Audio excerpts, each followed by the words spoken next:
So we're at the end of chapter 2. By end, I mean, looks like we finished it unless we just look at the summary at the end. A couple of comments I want to make about the flowcharts. Actually, about the pseudocodes, but they kind of apply to flowcharts as well. One thing about flowcharts is just make sure you get the correct shapes, right?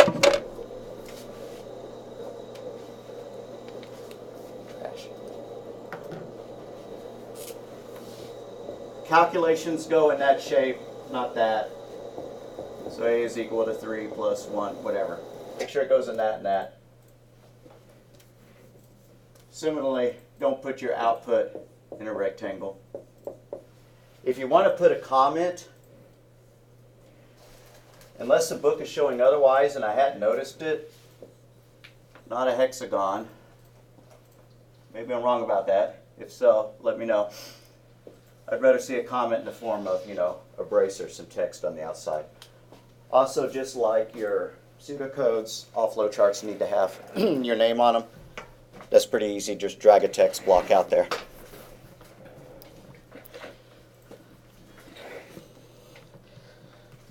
So I'm going to show you something that's legal in Python, but I don't want you to do it in pseudocode, which is to mix your code and your functions. If you do this in Python, and don't type this into idle.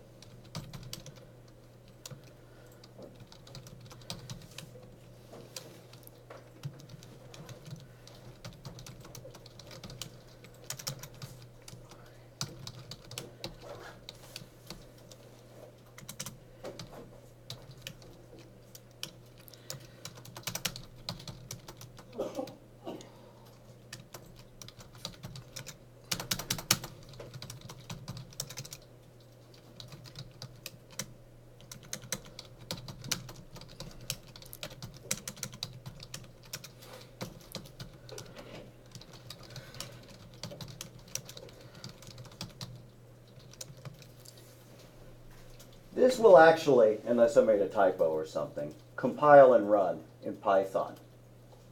In general, you don't want to stick your module definition mixed in with your main code. Your main code is the unindented stuff. So that ought to go above that. The only time we would stick stuff up there above that in this language is if we wanted to create a turtle. Your input statement, your import statements. You're creating your turtle, whatever. Maybe you define a constant, pi is equal to 3.14159, whatever. The rest of this DEF should be above your main code. So if you have a start here and a stop here, the module should just go above it, not mixed in. Like I said, in Python, you can sometimes get away with mixing it in, but for strict correctness, we don't want to do that because most other languages don't let us. So that would be the pseudocode version of it, changing the prints to outputs, and stuff like that.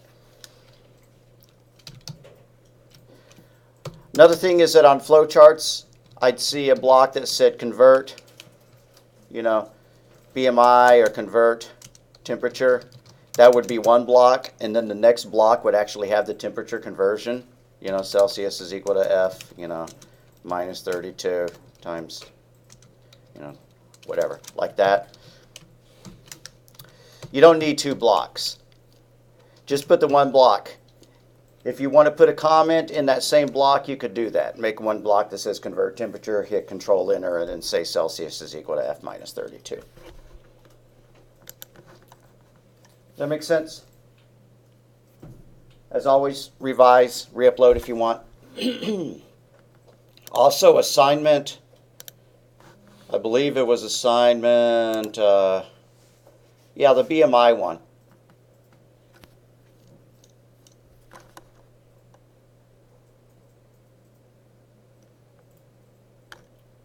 Did I grade the wrong one? No, that's the Tuesday, Thursday one. Okay, good. Y'all are forgiven for not turning in the Tuesday, Thursday homework. Nobody's laughing at my jokes. That hurts my feelings. All right. Where it says pseudocode or flowchart, If you do both, you'll get extra credit on that assignment. That's just to encourage you to do both. Don't have to, because we have, flowcharts and pseudocode elsewhere. But if you feel like revisiting that, even if you got a perfect grade, if you'd rather have 120 points out of 100 or whatever, that's cool. Alrighty. Also remember, as I posted as a notice, the MindTap stuff is actually important. There are 2 MindTap tests open. Let me make sure that I revise the due date for exam 1. Set it out one more time.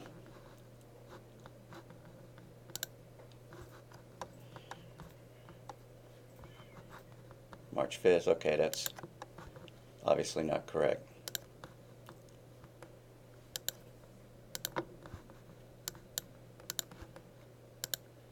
All right. So Unit 1 test is done March 11, due March 11, Sunday night. Unit 2 test also due midnight. The faster you get it done, the faster you can revise, retake. I need to make sure that they do allow you to take twice. I will double check that before I leave. But you should be able to open it and see what you didn't get right. All right, we're going to take a sneak peek at Chapter 3. Chapter 3 stuff's probably not going to be on the exam unless it mirrors what we've already done in class. Right? It's not fair to introduce stuff, a day before the exam. Although this is a week before the exam, but you know what I mean.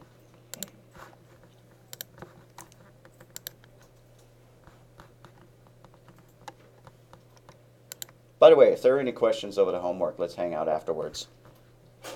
Talk about it.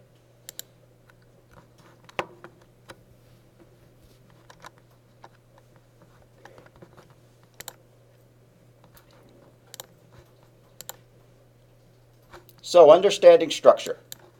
Kind of the same stuff we were talking about. The disadvantages of unstructured spaghetti code. It's a lot harder to write spaghetti code nowadays than it used to be.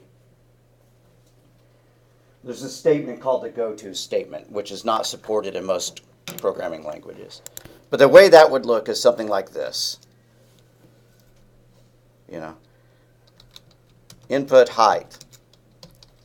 Go to convert height. Go to next section. Convert height. Height is equal to, float height. Go to, get width. Next section. Your width times your height equals awesomeness. But I did that wrong. The variable, and I'm doing this for a reason, the variable always goes on the left of the calculation, like that. And again, this is just stuff that I'm typing in. Unless you're typing in the notes as well, this is not actual code, because this would not work in Python.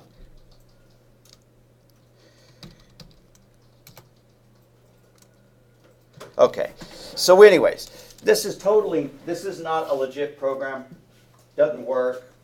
I haven't even finished the logic, but if you see these go-to statements, they're messing everything up. Input height, go to convert height. So it goes over here. And then maybe there's a return statement at the bottom, or maybe there's a go-to elsewhere. You can see that it's hopping all over the places. Now back in the old days, before they had module definitions, that is how people did modules.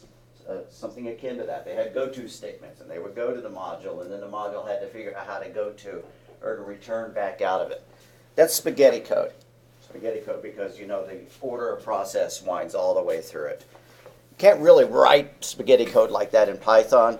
You can kind of do that in your pseudocode, since pseudocode doesn't actually have to compile, which is where you do something like this. BMI is equal to, whatever the equation is, height divided by whatever, blah, blah, blah. And then input height, and then input, weight, and then maybe somewhere else we have some output statements, no call to this. It's not a function. It's just part of your code or whatever. Or maybe, you know, we put it right in there. That's kind of a spaghetti code as well because it's in the wrong order. Right? You can't calculate BMI until you have the height and the weight. So we avoid spaghetti code. The go-to statement was the thing that invited and enabled spaghetti code particularly. So you had three basic structures. Well, let's skip the output. Disadvantages of unstructured spaghetti code. Logically snarled program statements, often a complicated mess. The program may work, but it's difficult to read and maintain. Now, if I'd written all that stuff with the go-to and stuff correctly, great, you know, I could give it to you and you could use it, but if you ever wanted to change it, you know, your face would do the thing from Raiders of the Lost Ark and melt. So you wouldn't want that. Confusing and prone to error. Unstructured programs do not follow the rules of structured logic. Okay, this next statement. Do we need both statements? Yeah, why not? Structured programs follow the rules of structured logic. All right, here's pseudocode in flowchart form. You can draw, since, you know, flowcharts are free form, totally messed up flowcharts because you don't have to test to see if it works. What's going on here? We have loops here that are going to random places in the code, right? Just stuff's going all over the place. If you follow my specific way of flowcharting while statements, remember that I showed while statements looking like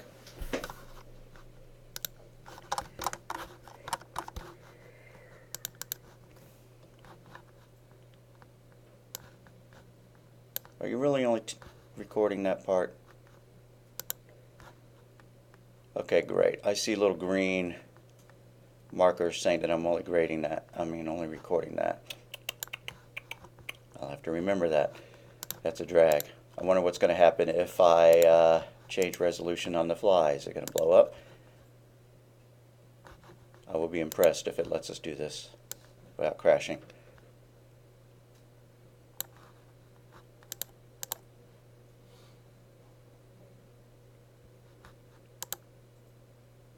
Maybe it did. Neat. Hope it's working. We still recording? Awesome possum. Okay.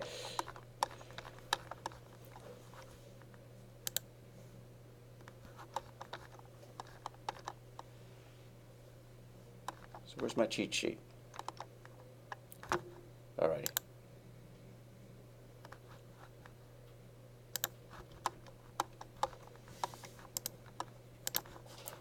If you do the while loops like this, they invite spaghetti code, right? Because you can make this loop go back up into something, you know, completely different.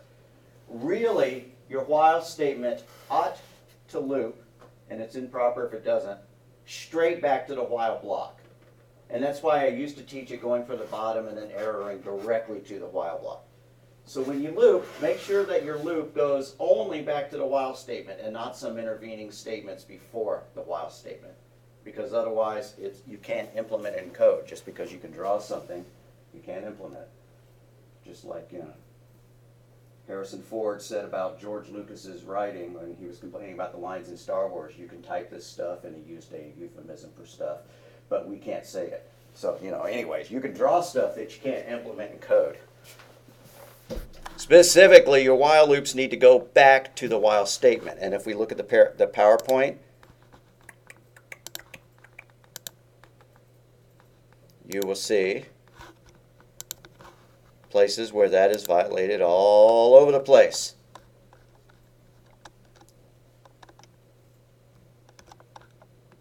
Also, if statements should just branch and then rejoin underneath. If they do not just branch and rejoin underneath, then they are incorrect. So we have these if statements that are just going all over the place. And this is kind of made worse by the fact that unlike, you know, I like putting the word if and the word while in my diamonds. The textbook doesn't, so we can't even tell if these are loops or not. Here's a loop, but it doesn't say while. But what's wrong with this loop right here, even if it said while there? Because leaving off the word while is technically correct. Is there something wrong with that loop? Not a rhetorical question. Somebody tell me what's wrong with it.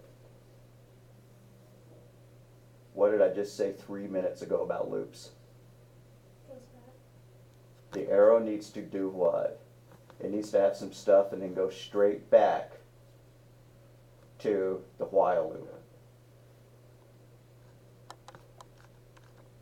There's one exception to that, and we're not going to teach that because it's not supported in a Python language.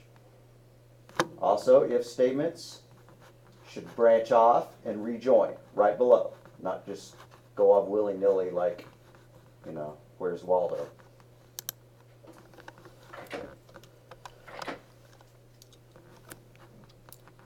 So the structure, the basic unit of the programming language, each structure is one of the following: a sequence, or a selection, or a loop. Any program can be constructed using one or more of these three structures. A sequence is just the stuff that happens one after the other. Like 2 calculations, 3 calculations. A is equal to 3 plus 4. Input B. C is equal to A plus B. These are all sequential statements. The sequential statements can be in the rectangles or they can be in the tilted rectangles, but they're all just sequential. Then you have your 2 types of decision blocks. The selection. The selection structure is when you ask a question and you take one of 2 known actions. And then there's the loop structure. So the selection is just like this. If C is equal to 0, print cool, 0. Like that. That's a selection. Maybe we could throw in an else if we wanted to. Print, no, not 0. Whatever. That's a selection. If statement. And we know that the selections go into diamonds. So that's another structure. Structure is sequential, and then the structure is the selection. And then one last one, the structure is the while loop.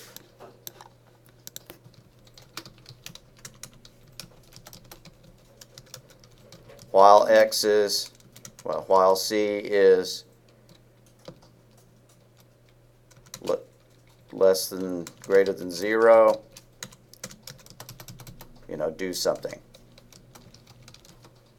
Whatever that do something is. So that's a loop structure. That's basically all that code is. There's a 4th structure in my mind, which is the invocation of a module, right? That's where you run off and you do something else. So that's my additional structure. That's Prof's bonus structure.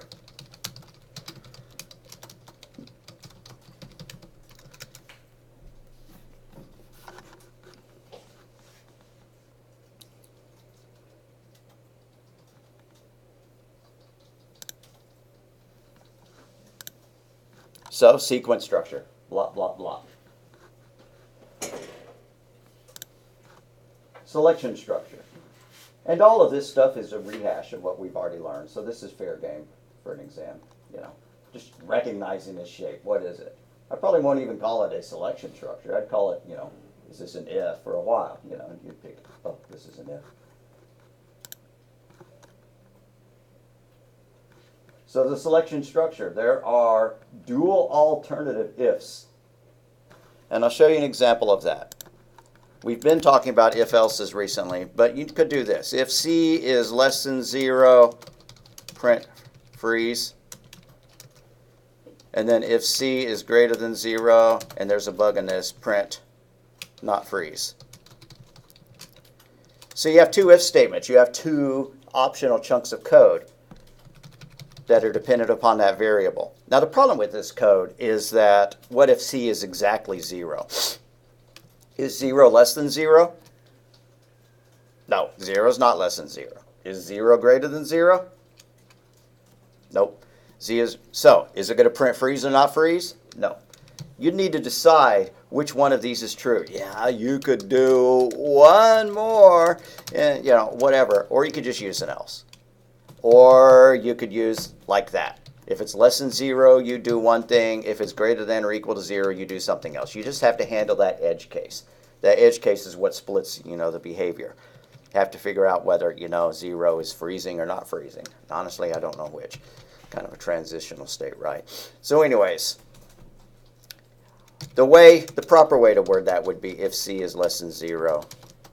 If there's only two choices, freeze, else print, not freeze. And a textbook called this dual alternative ifs. Am I going to ask for that word, dual alternative ifs? No, but I'm going to call it the if-else structure.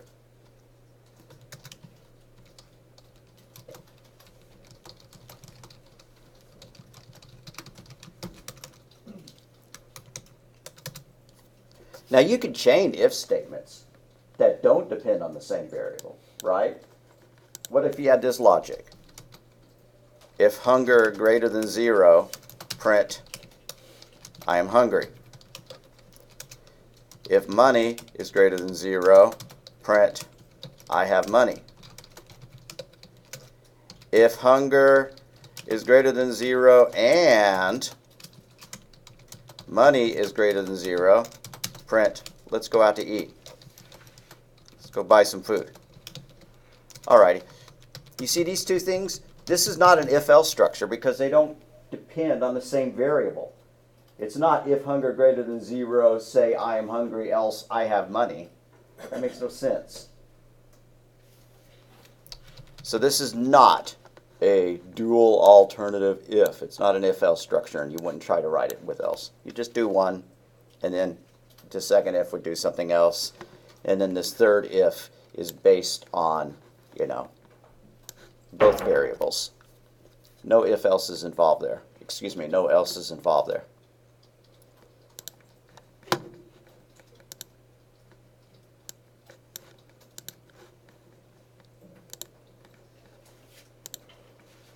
Single alternative ifs. There's no else clause. Maybe I should use those terms, dual alternative and single alternative. That's just like that. If you have money, say, I have money, right? If hunger greater than 0, print, I am hungry, right? There's no alternative. You're not going to bother commenting on the fact that you're not hungry, because typically you don't wander around going, I'm not hungry.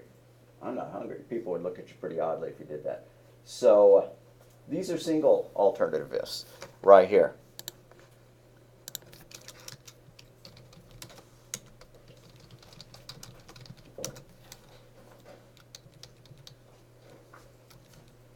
Alrighty, so apparently the term dual alternative if and single alternative if are actually informative terms rather than useless frippery. So I'm going to delete, but you should know both. I'm going to add that.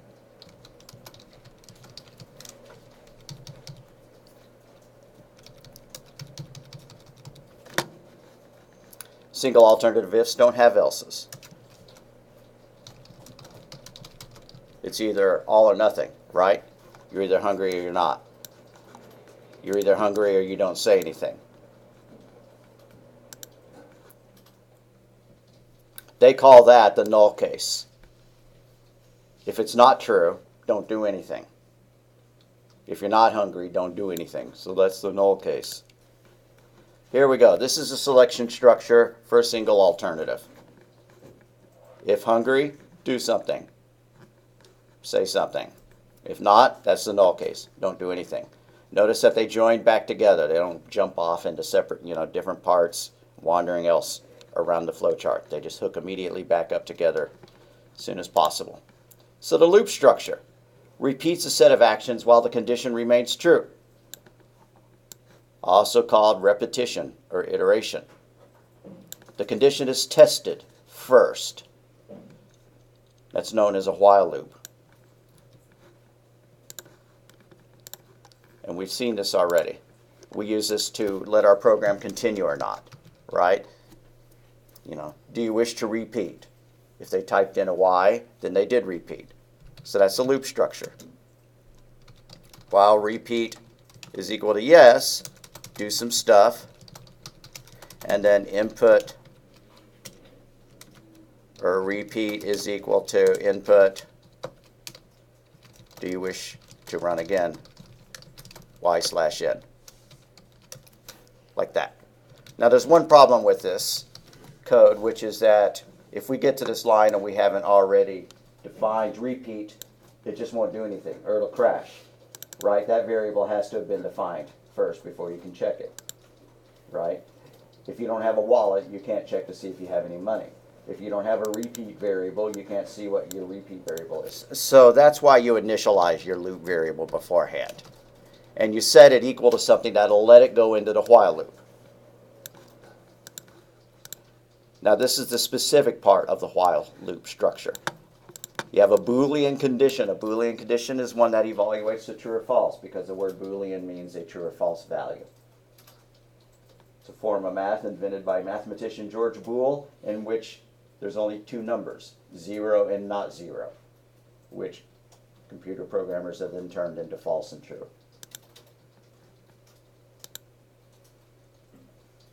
So that's the loop structure. Those are our three structures.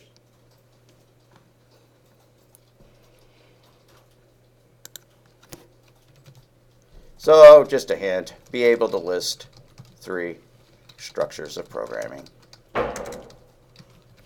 Sequential. What's another kind besides sequential? If-else. Yeah, the if-else.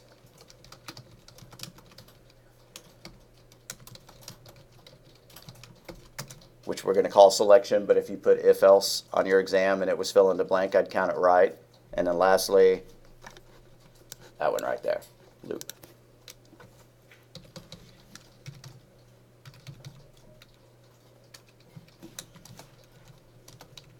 Also known as while.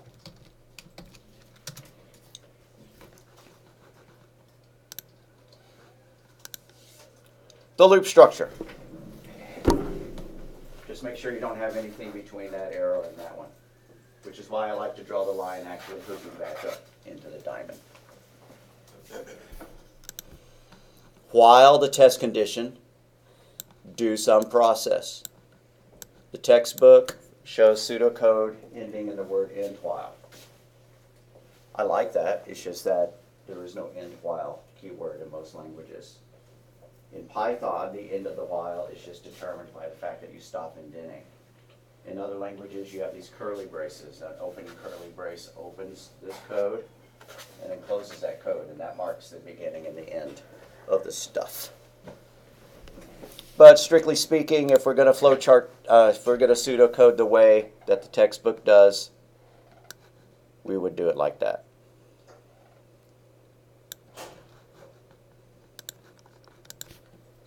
So pseudocode for while. You have your while, your condition, and then you do some stuff, and then you do end while. Sometimes you'll see me in the Python code actually put a comment that says end while. Why do you do that? Just because it makes it easy to figure out when you're looking at it. When do you stop indenting? You stop indenting. I didn't realize that the projector. Sorry about that, guys. Cut off the first column. Could probably be modified. Not going to mess with it. Okay. So, why do you do that? So that when you're coding your stuff, you know which part of it is inside the while loop. If we're looking at our PowerPoint for the while loop, end while, anything after the end while does not go in this section, right? It goes underneath it. And if you're actually typing the code in, anything after the end while would no longer be indented as far as they have been. So there are some advantages to having an end while comment. When I'm trying to type stuff up here and get it most on the screen at one time, I tend to leave it out. Maybe I'll be putting it in from now on. So combining structures. All logic problems can be solved using these. The structures can be combined in an infinite number of ways. You know, these incredibly complex games that we play nowadays are just written using these three concepts, plus a concept of module calls. Now, obviously, there's a lot more going on. You know, the sequential structures involve a whole bunch of stuff. get your input of your, your touchscreen input, display your output. And your displaying of your output could be, going to a, modular Rift, headset, VR headset. If, when you're displaying the graphics, there's probably loops involved to put each, picture on the screen, or each structure, each character that's running around, that kind of thing. So it's all loops. That's one of my favorite sayings, is programming is all loops. Well, it's also sequential structures and selections, but loops are incredibly important, just because that's how the program keeps running. Be really annoying if you're playing World of Warcraft and it only ran for a second and then exited, right? That's not much fun. So you stack your structures. You attach your structures end to end. This textbook shows something called the Instructure Statement, which is end while and end if. Those are not part of our language, but they are part of pseudocode. I should have been making you do them. If condition, do something, end if.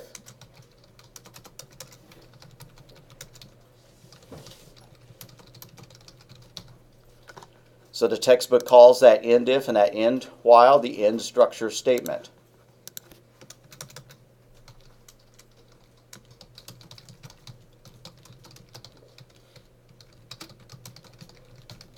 They don't show up on your flowchart. They don't show up in programming code, at least the programming code we're writing. But you can put them in as comments if you want.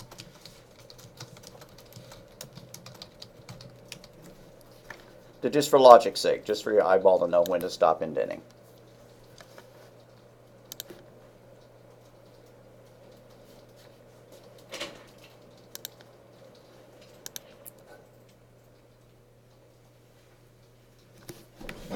So this has good structure because it's got, does this look like a while loop or a selection, an if?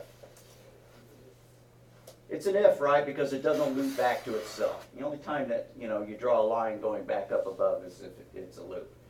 And this is a well-written one because the stuff branches off and then it joins again before doing anything else. And this is a well-written while loop because it loops back to itself, but there's nothing between the condition and the line, the rejoining line. So stacked structures. We have some sequential statements. We have the selection statement, an if, and then we have a while. So any individual task or step in a structure can be replaced by a structure. Nesting structures. You can place one structure inside another. You can indent the nested structure statements. A block of statements is a set of code that executes as a single unit. Here's an example of a block of statements.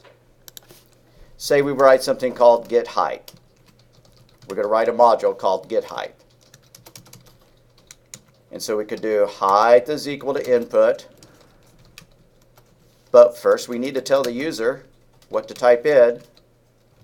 Enter your height in inches. Then we got to convert it.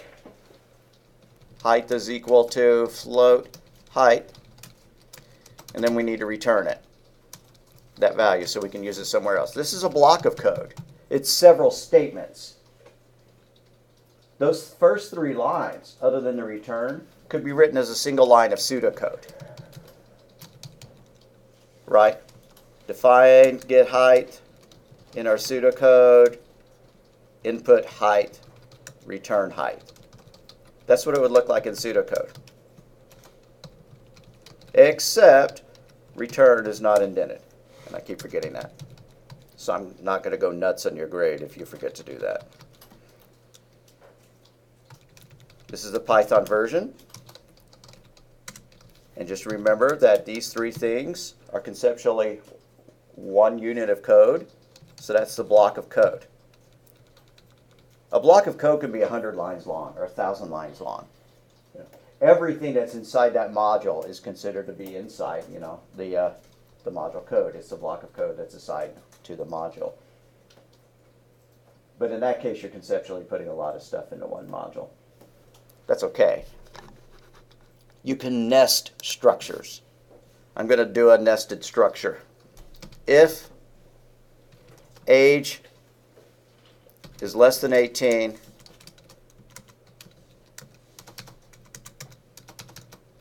print, go to school. Else, if age is less than 40, print, okay, college time. We're going to go to college for a long time, right, until we're 40. Else, print, go get a real job. Now, if we were going to do this the way the book shows, we would put an end if there.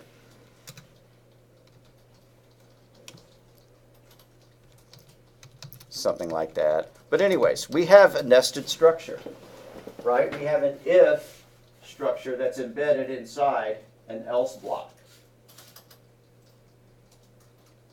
And so that's why this stuff is tabbed over twice, because this block of code is part of this structure, which is part of this structure.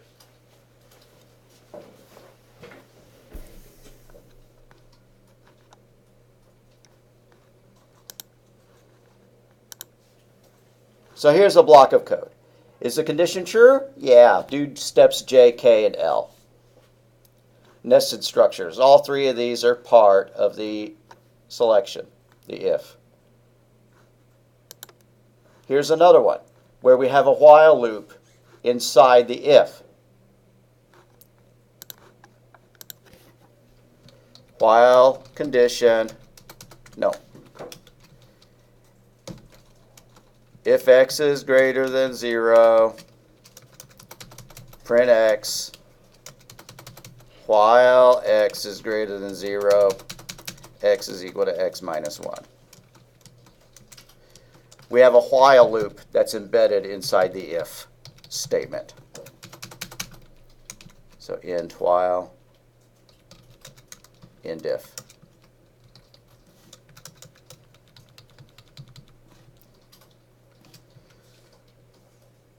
I'm going to cut that print and make it part of the while, because otherwise it would have only printed it once, and I've decided that I want it to print once per loop.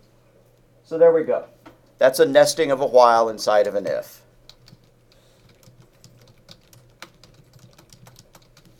And up here, at this point, we have nested an if inside the other if else.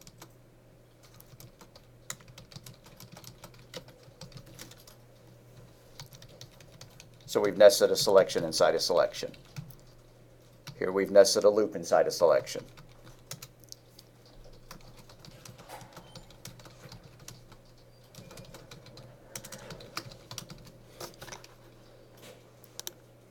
I know that this part is not quite as interesting as the actual programming, but hopefully we're learning these things in your brain. Here's a loop.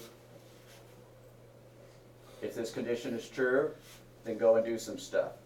There's a block of code assigned to this condition. Inside that block of code, there's an if statement. So it's indented, and then this statement is indented further. And then when you're done with your loop, you loop back up. I really like adding the words if and while to my flowcharts. So structured programs have the following characteristics. Include only combinations of the three basic structures. Each structure has a single entry point and a single exit point. The structures can be stacked or connected to one another. What do we mean by each one only? If we go and look at our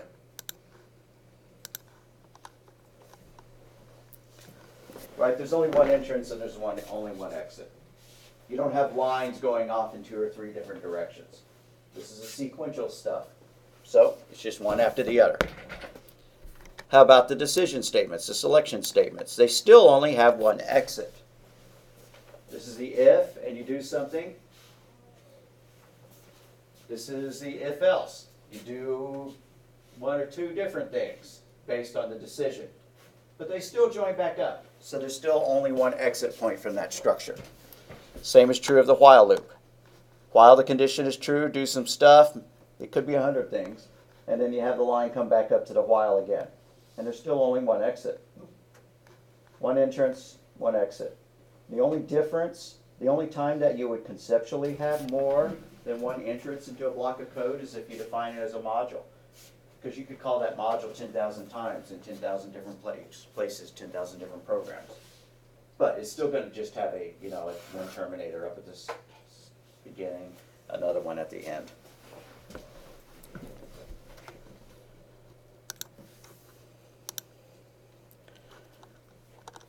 So using a priming input to structure a program. This is my least favorite way to structure a loop, but it works. Since we haven't done any coding yet, let's go ahead and write this one in idle.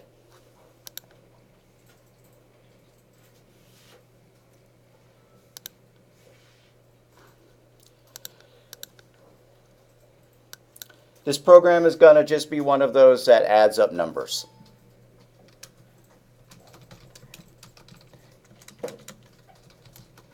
It's March now.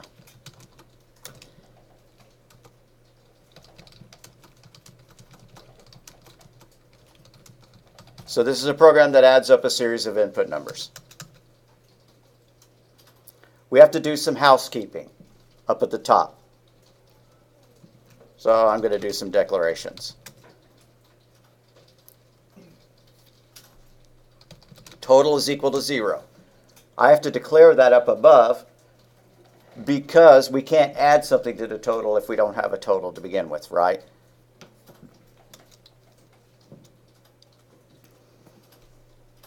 And then our input value, which I'm just going to call number, I'm going to initialize that to 0, although we're going to then turn around and give it another value. Okay, so we're going to use what's known as a priming read. A priming read is when you ask for some input before you go into the loop.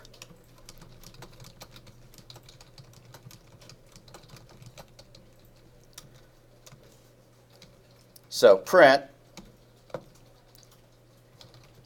enter a number, or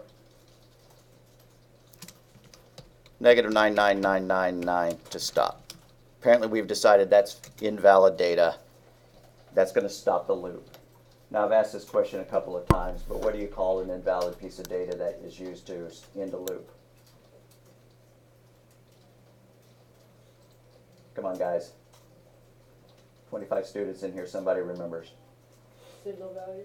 Yep, sentinel value. Thank you. So -99999 is our sentinel value.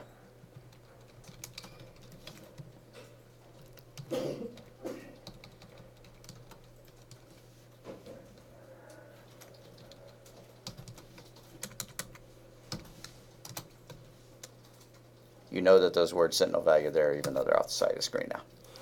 Okay, so let's get the number. Number is equal to input. Let's convert it. Number is equal to float number. All right, so this is all of our priming read right there. We had to have a number before we can go into the loop. Not strictly true, but this is one accepted mechanism. It is the approved mechanism that the textbooks all recommend. I have a beef with it, but I won't get into the beef right now. So while the number is not equal, that's exclamation mark followed by an equal sign with no space, exclamation point. Why is it a question mark but an exclamation point? Anyway, so while the number is not equal to -99999, let's add that number to the total. Total is equal to total plus the number. And then we have to get a new number to add to it. But this is no longer a priming read, right? It's kind of like when you're priming your pump. You got to start pumping your pump, and then finally you see some water come out. Once you see the water come out, you can fill up your bucket. While bucket is not full, keep pumping. So here we go. We need to repeat these three statements, really. And honestly, I'm just going to copy and paste them. So I'm going to highlight all three of those lines, copy in your favorite fashion, paste them, and make sure they are all indented because these are all part of the while loop. Now I'm going to put an end while comment. Try to be good just like the book.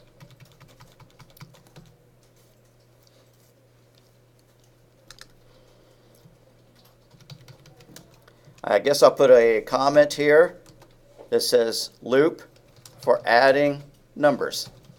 Something like that.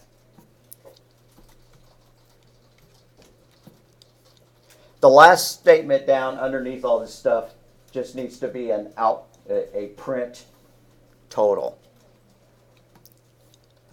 So I'm going to scroll this stuff up a little bit. We don't need to see those comments at the very top. Print the total is, end quote, comma, the total variable. And then we're done. So you can put a stop comment at the bottom. You can just print done, whatever.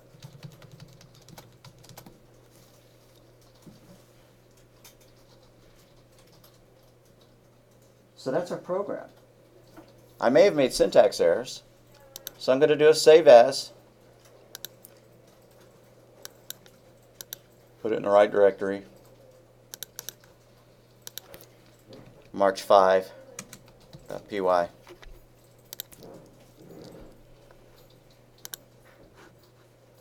And let's give it a whirl. I'll bring the code back up in a second after I finish testing it. So 1, 2, 3. It'd be kind of nice if it was printing a running total. Right now I don't know what my total is until I finally quit. But that is an example of a priming read. The priming read is when you get your data before you go into the loop. Now here's my beef about priming reads. Anytime you duplicate code, anytime you find yourself copying and pasting code, think to yourself, I really should not be doing that. And so what I don't like about it is we get our input in two different places. So I'm fundamentally opposed to priming reads. I think that this ought to be written in such a way that you only ask for the input once. But doing that requires you to perhaps use a nested selection inside of a loop. So there we go. I'm going to wander around, make sure everybody has this working. So the program's all right, but I want it to print a running total. Otherwise, it's kind of mysterious. They don't really know what it's doing until it's done. For one thing, I didn't print out what the program was trying to do. But right, if I type in 10 and then 20, it'd be nice if it printed out total equals 30, a running tally. So to do that, I need to add one more print statement. I could just copy that one. But anyways, it needs to go between where we calculate the total and where we print the next question, enter a number. So I'm going to put it right here above that print statement. Print current total is, end quote, comma, total in parentheses.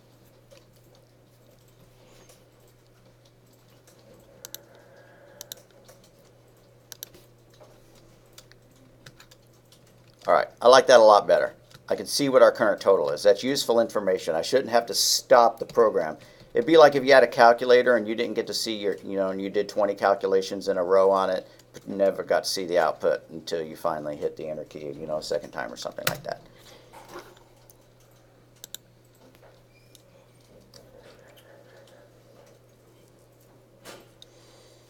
All right, so we're going to flowchart this next, but I want to make sure that everybody's got it running first. Any syntax errors? Anybody still need typing time?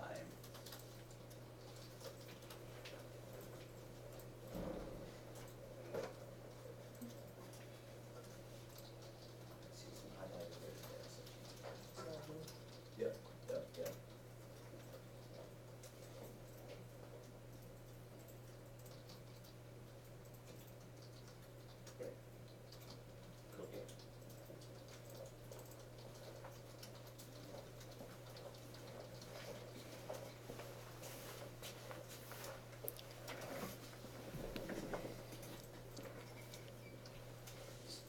So when I flowchart this, we're going to see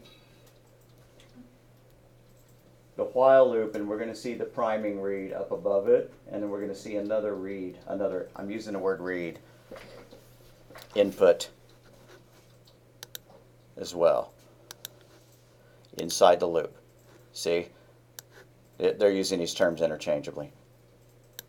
When I grew up, I was taught priming read, but I like priming input better because that's our statement input. So the way the priming read works is you first ask a question and then you take the action based on the answer. So let's do that. Let's fire up old Lucidchart.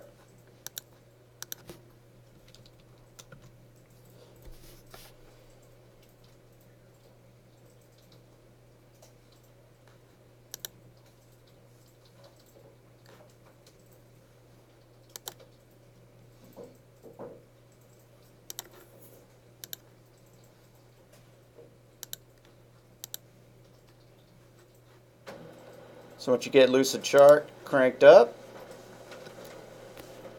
do a new, go into it. All of our flowcharts are going to begin with the terminator.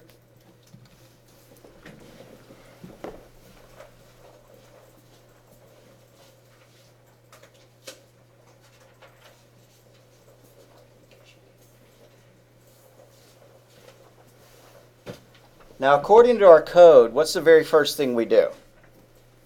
Up at the top of our program beside our comments, or underneath our comments. Pardon? Declaration. Yeah, let's do a declaration.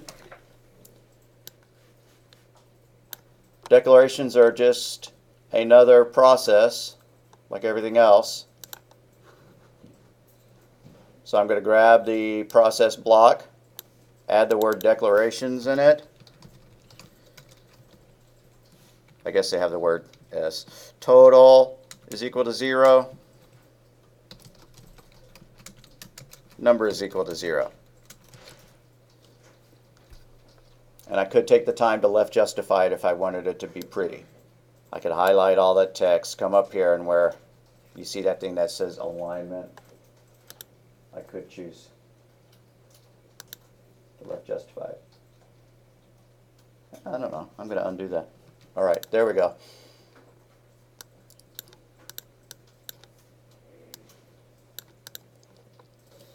After our declarations, ignoring the comments, what's our next thing? There's a print statement, right? And then there's an input. Now, I am going to separate the print statement and the input into two blocks, but I'm not going to do the conversion underneath because that's Python specific.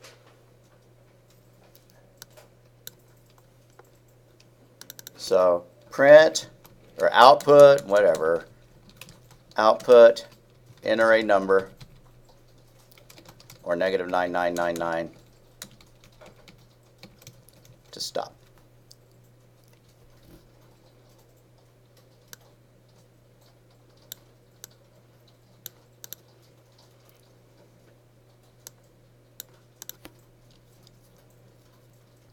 So that's our output statement, and we're going to follow it by an input statement, just like we do in our code. Input number.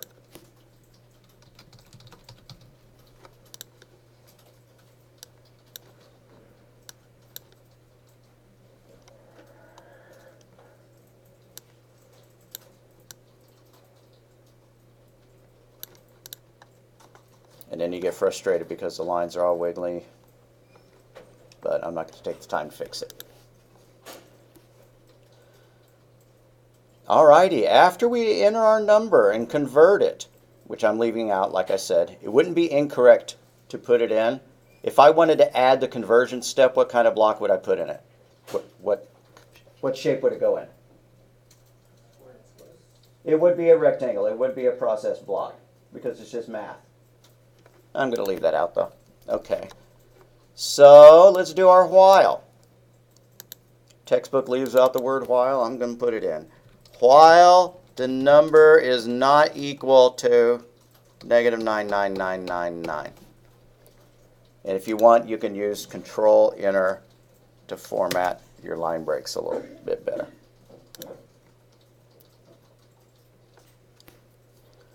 Now everything in our code that's indented needs to go off to the side. So all of this stuff, this block of code, needs to be indented. So it needs to jut off to the side. Do you have a question? Nope. Okay. So here we go. Off to the side. I don't remember the first line after the while statement. Oh, it was total equals total plus. So total equals total plus number.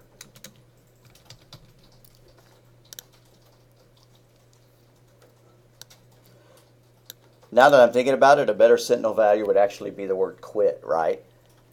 But I didn't set it up that way.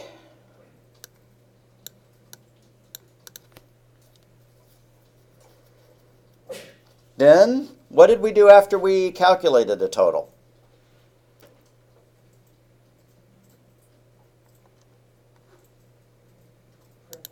Yeah, we printed the current total. So that's going to go in an output block, a data block. Output, the current total is, end quote, comma, total.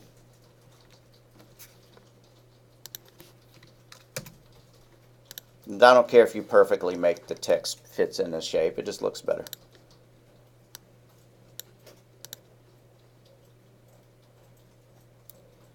All right, now we have to ask them again. Output that number or negative 999 to stop. I'm lazy, so I'm going to copy that block, but you could type it in again. You see that output, enter a number, negative 999 to stop. I'm going to copy it, I'm going to paste it, and then I'm going to move that one underneath. If you feel like doing it like that, that's great. If you don't,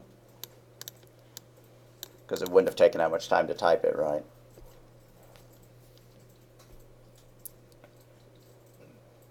Same for input. I'm just going to copy that and paste it. If I'm copying with Control C, I'm pasting with Control V. Except you Mac users use the Command key.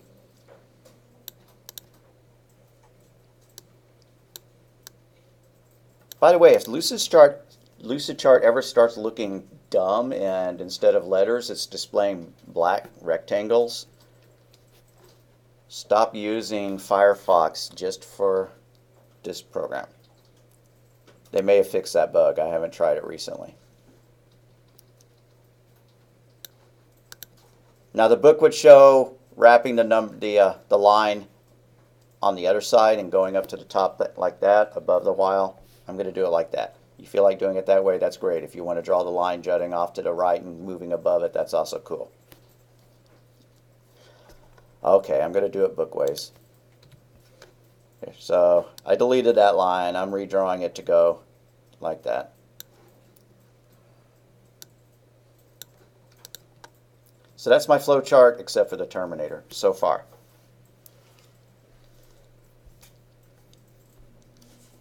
After our while loop, what's our first line of code after the end while?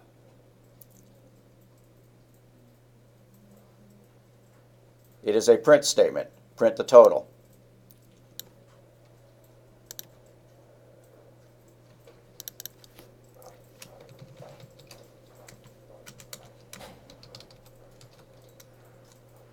Except I'm going to try to be consistent and use the word output.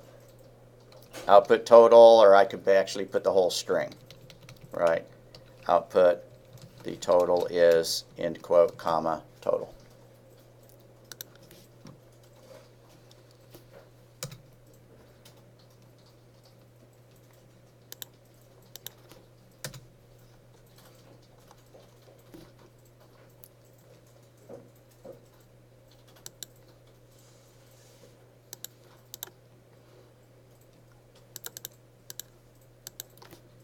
And after that, we're done. So I'm just going to use a stop terminator.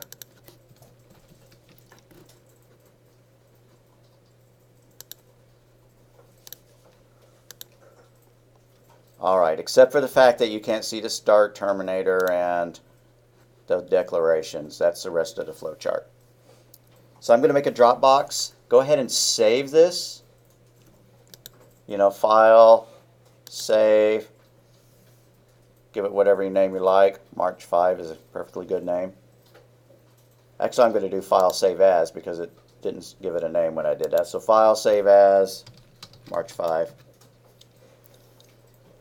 And let me make a Dropbox for y'all.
Alright guys, there's a Dropbox for this, Dropbox I.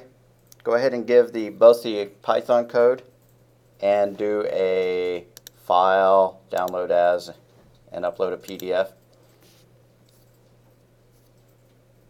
Also, I'm going to make a Dropbox 6 for a homework. And all the homework is going to be is do the exams. So after you do the MindTap exams, upload, a document saying that you did them. Because it's that important. Alrighty, are there any questions? Once you get that stuff uploaded, you are done.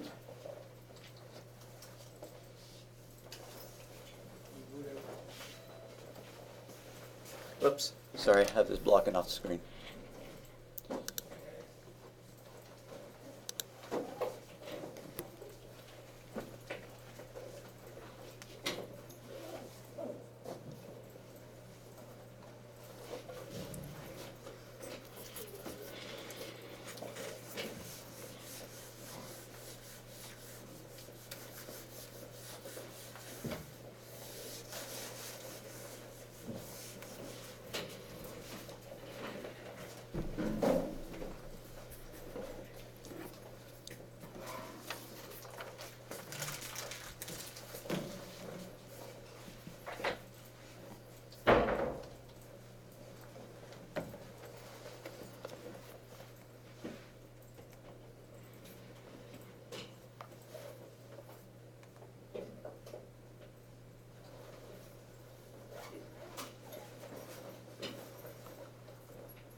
You too.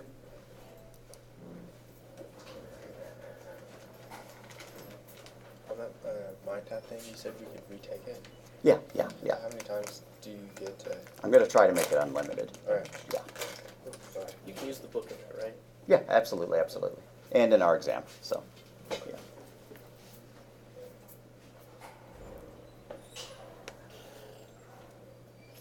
I was trying to get the book today, so Okay, that's why I'm kind of late on everything. no problem. I'm trying to get the book today.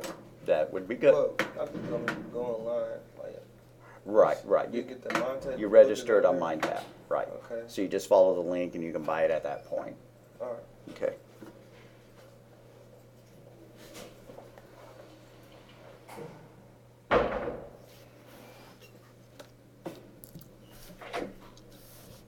You said the Python primary, what's that? Pardon me? The one you just said, turn the flowchart and the. Yeah, and the Python. PY script we did. Both of those. Uh-oh.